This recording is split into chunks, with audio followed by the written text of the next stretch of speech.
दिल्ली में रेखा गुप्ता के मुख्यमंत्री पद की शपथ ग्रहण करते ही अब जींद भी सीएम सिटी बन गया। दरअसल हरियाणा विधानसभा उपाध्यक्ष और जींद से बीजेपी विधायक डॉक्टर कृष्णलाल मिड्ढा ने दिल्ली की मुख्यमंत्री रेखा गुप्ता को शुभकामनाएं दी। प्रधानमंत्री का आभार प्रकट करते हुए उन्होंने कहा कि जींद नंदगढ़ की गांव की बिटिया रेखा गुप्ता को दिल्ली का मुख्यमंत्री बनाकर प्रधानमंत्री नरेंद्र मोदी ने महिलाओं को सशक्तिकरण करने का काम किया।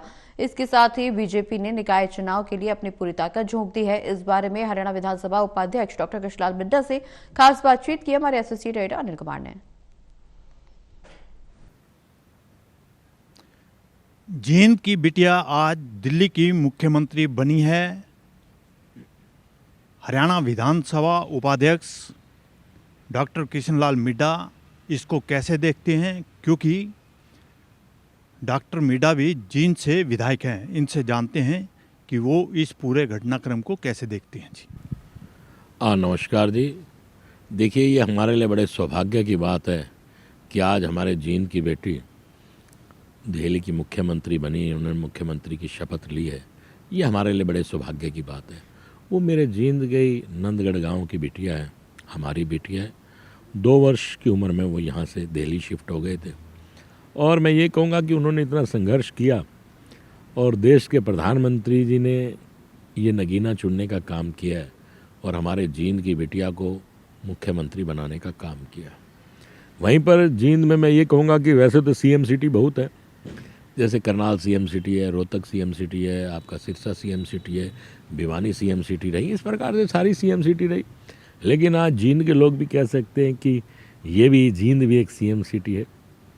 तो ये हमारे लिए बड़े सौभाग्य की बात है और दिल्ली का सीएम बनना और फिर जींद का सीएम सिटी होना, ये अपने आप में बड़ी ही गौरव की बात है। और हमारे देश के प्रधानमंत्री जी ने एक जो सोच रखी थी, जब माननीय मनोहर लाल जी बने थे,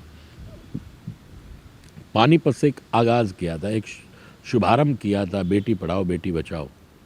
ये शायद उसका एक नतीजा, ये उसका एक पार्ट है कि महिलाओं को सशक्तिकरण में आज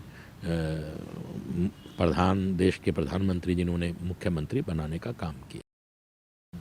मिड्ढा साहब, निकाय चुनाव में भाजपा ने अपनी पूरी ताकत झोंक दिया, क्या कहीं आपको शक है? नहीं, ये शक का विषय नहीं है कि कोई शक है। बात ये है कि युद्ध छोटा हो या बड़ा, वो कहते हैं कि गीदड़ का शिकार करना तो हथियार शेर के रखने चाहिए। आप अपनी पूर्ण रूप से तैयारी करके चुनाव लड़ें। चुनाव में कभी भी सामने वाले को ढीला नहीं छोड़ना चाहिए। आप चुनाव तब जीतते क्योंकि उसमें हर तरीके से हर चीज़ का प्रयोग किया जाता है। तो सामने वाला भी साम भेद दंड सब प्रयोग करता है, दोनों पक्ष करते हैं अपने अपने हिसाब से। तो इसको कभी भी कमजोरी में हल्के में नहीं लेना चाहिए। युद्ध कोई रहे, छोटा हो या बड़ा, उसको हल्के में कभी नहीं लेना चाहिए। और भारतीय जनता पार्टी अब किसी भी मामले के अंदर इलेक्शन को हल्के में नहीं लेती। आप देख रहे हैं कि निरंतर किस प्रकार से भारतीय जनता पार्टी चुनाव जीतने का काम कर रही है, चाहे वो हरियाणा का विषय हो, हरियाणा के बाद आपका महाराष्ट्र, महाराष्ट्र के बाद दिल्ली, ये सब आपके सामने है। मिड्ढा साहब, जब आप इतनी गंभीरता से चुनाव लड़ते हो और जिस तरह भाजपा दावा करती है कि विकास की गति को आगे बढ़ा रही है भाजपा, तो फिर विपक्ष बार बार क्यों भाजपा पर हमलावर हो जाता है? देखिए, विपक्ष के पास और कोई चारा ही नहीं बचा। मीन में काटने के अलावा, निकालने के अलावा उसके पास कोई चारा नहीं बचा कि वो कुछ कर सके। क्योंकि आज पूरे हिंदुस्तान में हर व्यक्ति को ये पता है कि भारतीय जनता पार्टी हर कसौटी पर खरी उतर रही है, चाहे वो केंद्र में हमारे देश के प्रधानमंत्री हो या अलग अलग स्टेट में हमारे मुख्यमंत्री हो। जो वायदा, जो संकल्प किया, उस संकल्प को पूरा भारतीय जनता पार्टी ने हर आधार पे करने का काम किया। मिड्ढा साहब, अभी आपने संकल्प की भी बात की है। जो संकल्प पत्र जारी किया था, उसमें अभी तक कितने वायदे जो है भाजपा पूरी कर सकी है और कितने जो बाकी वायदे हैं वो जल्दी उन पर अमल हो जाएगा? देखिए, मैं ये कहूँगा कि संकल्प शब्द अपने आप में बहुत बड़ा संकल्प है। जब भी हम कोई पूजा पाठ करते हैं, पूजा ब्राह्मणों को करनी होती है। मंत्रों का उच्चारण जैसे कह देता है कि किसी माँ मृत्युंजय मंत्र का ही पाठ करना है या गायत्री मंत्र का पाठ करना है, उसे व्यक्ति तो कर नहीं पाता। लेकिन वो संकल्प लेकर ब्राह्मण को देता है कि ब्राह्मण पाठ करेगा। अब ब्राह्मण उसे किस नीयत से करता है, कितनी अच्छी करता है, ये आप जानते हैं। वही संकल्प का मात्र, अगर पाप का अधिकारी वो होगा अगर उसने सही पाठ नहीं किया तो। इसी प्रकार से जो संकल्प हमारे प्रांत के माननीय मुख्यमंत्री नायब सैनी जी ने लिया, उस संकल्प को मैं ये कहता हूँ कि गीता की तरह उसे पूरा करने का काम किया। एक भगवान को हाजिर नाजिर मानकर उस संकल्पों को पूरा करने का काम किया। पूर्व में रही सरकारें जब सरकार बनाते थे तो 1 साल तक तो वो हनीमून पीरियड पे रहते थे, उसके बाद आकर वो कम से कम अपनी स्टेट के बारे में सोचते थे। आज मैं ये कहूँगा कि हमारे प्रांत के माननीय मुख्यमंत्री का विश्वास देखिए।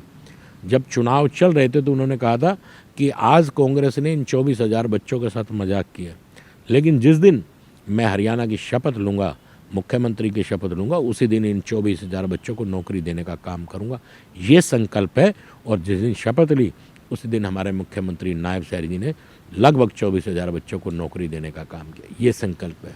उसके साथ ही मैं संकल्प की बात करूं तो अभी 100 दिन के कार्यकाल में जो पीछे एक मीटिंग हुई थी और वहां आप लोगों को, प्रेस मीडिया को बुलाया गया था, उसमें 18 संकल्पों को पूरा कर दिया गया है। बाकी कुछ संकल्प पाइपलाइन में, और मुझे उम्मीद है 5 साल का समय है, 5 साल से पहले ही बहुत से संकल्प और पूरे हो जाएंगे। और जो महिलाओं को, मातृशक्ति को, जो अपनी बहनों को एक स्नेह देने का काम जो माननीय मुख्यमंत्री जी ने कहा था 2100 रुपये की राशि, इस बार बजट में वो भी पूरी उम्मीद है कि उसको भी पास कर दिया जाएगा। ये थे मेरे साथ हरियाणा विधानसभा के उपाध्यक्ष डॉक्टर किशन लाल मिड्डा। इन्होंने बताया कि जींद की बिटिया आज दिल्ली की मुख्यमंत्री बनी है और अब जींद भी सीएम सिटी हो गया है। Anil Kumar, total news, Chandigarh.